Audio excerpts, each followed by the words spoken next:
It has been reported that Bill Gates reads about 150 pages in an hour, which roughly translates to about 650 words per minute, with a 90% reading comprehension. There's a reader called Anne Jones who has reportedly read the final chapter of the Harry Potter series in just 47 minutes, which is approximately 4,000 words per minute. And not just this, the world record for the fastest speed reader is held by Mr. Howard Burke, who has an astounding speed of about 25,000 words per minute. Now you must be thinking, are they even understanding this if they're reading so fast? If they are that quick, how is their brain comprehending all of those data, all of those learnings? Well, there is a lot of science behind this. A lot of studies and research have revealed a lot of interesting insights about how our brain perceives reading. 3 years back, I made a video about speed reading. Speed reading is one of the most popular terms on YouTube and blogs. Tim Ferriss has made a great video about speed reading. 3 years back when I had made the video, I was just starting out with the concept of speed reading. I tried to time myself back then how fast I was,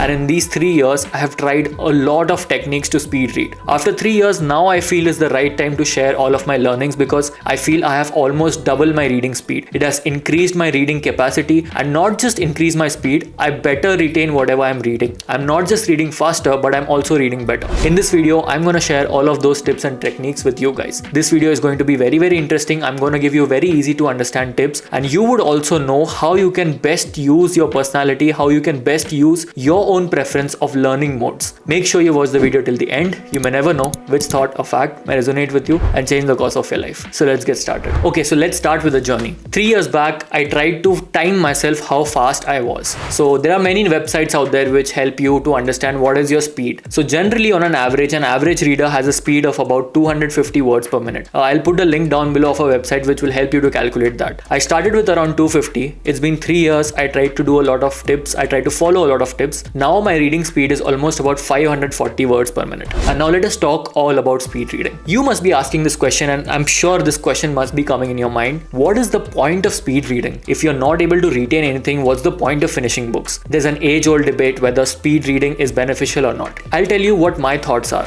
I fundamentally believe that there are some books which you should savor, which you should read very slowly and enjoy the entire journey. On the other hand, there are some books which have to be read fast because most of these non-fiction self-help books have a central core idea. The author has just tried to give a lot of examples, a lot of meta things around it to explain that core idea. To know that core idea, you don't have to complete the book. If you know speed reading, you can just pick up on that idea and complete through the book. I fundamentally believe that if you know the techniques of speed reading, you can always slow it down, increase it. Basically, you have a lot of control. It's like a manual control on your speeding. This is what I believed, and that's why I tried speed reading, and it has helped me a lot. In today's times, there is an overwhelm of information everywhere. There's information everywhere. Just imagine if you were able to concisely take information from any media in the best way possible and in a faster way. You're saving a lot of time which you can use for other things. So speed reading definitely helps. It's basically a manual control. Whenever you want to increase your speed, you increase it. Whenever you want to decrease it, you decrease it. By speed reading, I have completed many books, hundreds of books, and also I feel confident that I can finish content. That's a subconscious thing which helps my reading also. I know that I am a reader, I am a speed reader. That greatly helps me to finish more and more books. So let's start with the tips and techniques. This is what I did the first. I told you it was to record my current speed, which was about 250-260 words per minute. So first and foremost,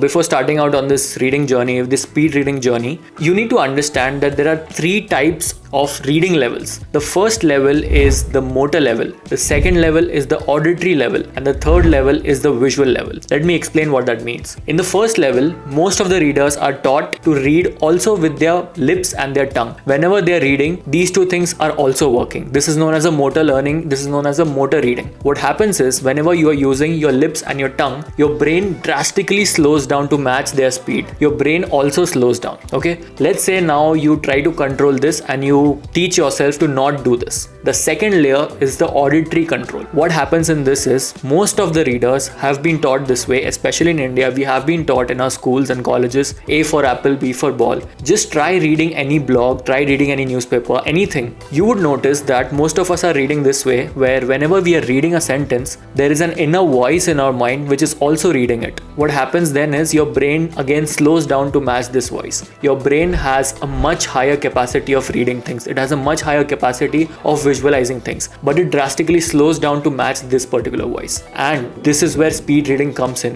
When you negate the second level, the third level is the speed reading level, where whatever you're reading, your brain is directly learning it in forms of visuals. Whatever you're learning, your brain is processing it, creating visuals out of it. You need to understand what kind of a learner you are. Here is where the most important question comes in. How do you learn the best? For some people, they learn a lot through visuals. For them, speed reading is amazing. Some people learn a lot through auditory things. For them, slow reading also works. And for some people, they really like flows, diagrams and pictures. For them, reading is not there. You don't need to read. You can watch some YouTube video or do some other forms of learning. So if you're a visual learner, this can be a great brain exercise for you. This is where subvocalization comes in, which I had talked about in the previous video as well. Let me repeat it. Subvocalization is the same thing where you have an inner voice which is basically also reading along with you. When you reduce this subvocalization, when you try to suppress this voice inside you, your brain is directly connected to the reading. This can be done when you are reading something very, very fast. Now you might be asking me, if you are reading something very fast, will we not understand it? Obviously we won't understand it because it's so fast, and how will we comprehend it? How will we visualize it? But that's the most interesting part. Even when I had initially started, I thought, how will I learn and how will I retain? But it's surprisingly much more effective. In just 6 to 7 months, it took me around a year actually, not just 6-7 months, to pick up this habit, to pick up this visual activity where I was trying to suppress the subvocalization. And when I tried to do that, my speed reading drastically increased. I was also able to retain more. Somehow my brain was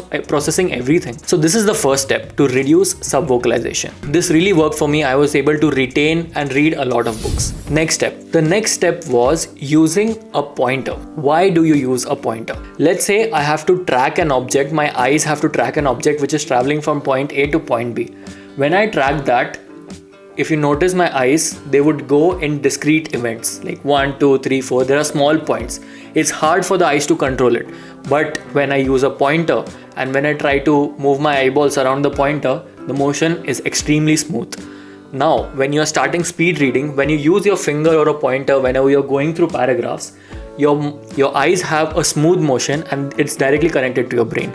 So what happens is there's research around it where if you try to reduce subvocalization and use a pointer, your brain is able to process things much faster. So whenever you're trying to speed read, try to use a pointer and go this way. Go very fast along the paragraphs. You would be surprised if you practice this for around 2 to 3 months. You would be surprised of how effectively your brain is actually picking up on things. If you want to start this, try doing this for newspapers, for articles, for blogs. Whenever you're trying this, try a pointer, put a hand on these things and try to read it. Try doing this more and more, and then you will understand your brain is surprisingly picking up things. Now there are a lot of things around this. There are many tips and techniques around this also, but this is a very fundamental concept. Just focus on this particular concept. The next most important aspect of speed reading is, which I did personally, was you can't speed read all the time. There have to be certain energy levels in your body, your mindset, your learning capacity when you can actually speed read. I don't think I can speed read any time of the day. I have found out that during early mornings when I'm about to just start my work, that time I'm very active. My brain is very active, and just before going to bed again, my brain is very active. During these times, if I practice speed reading, my brain would be able to pick up things much faster. As opposed to, let's say you had a heavy meal, you just went out to play something, came back and then tried to speed read, it would be very difficult for you because your brain would not be able to process. So understanding your energy levels is also a very important thing, which I did a lot. I did not speed read all the time. I just speed read whenever I wanted to, whenever I felt the time was right. Next, I also use tea and coffee whenever I wanted to speed read. That definitely speeds up your process. That definitely, because of the dopamine, because of the caffeine, your brain is much active than it was before, so you can speed read much better.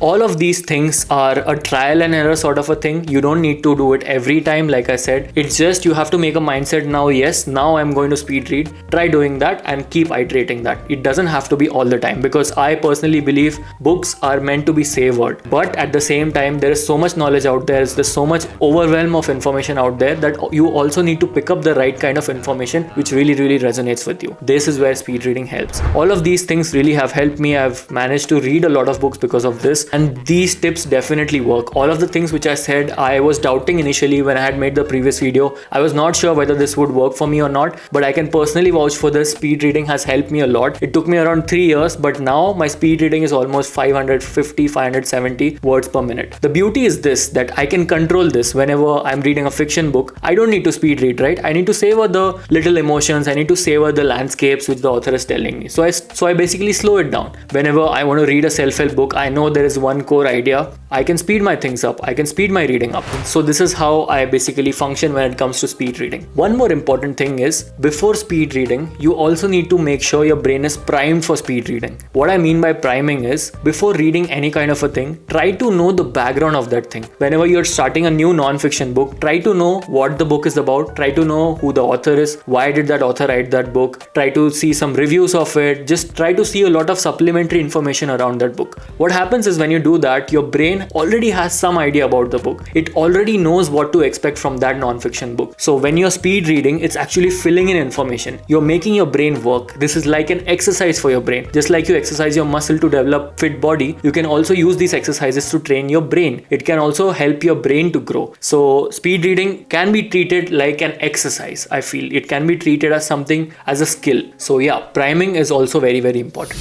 These were the tips and techniques which have helped me a lot, and I would love to know from you guys if you guys have been following some tips and tricks. Do let me know in the comment section what you guys have been using and what worked for you, what didn't work for you. Again, like I said, you need to understand, to sum it up, you need to understand what your learning model is, what your learning tool is, how do you learn things the best, and only then try to employ some speed reading techniques. So yeah, that was the video, and that was what I wanted to share with you guys to help you in your journey of reading. I hope you liked this video, and thank you so much for watching the video till here. Do drop a like and subscribe to my channel, and stay tuned for more such interesting videos. That's all for this video. See you in the next one. Bye bye.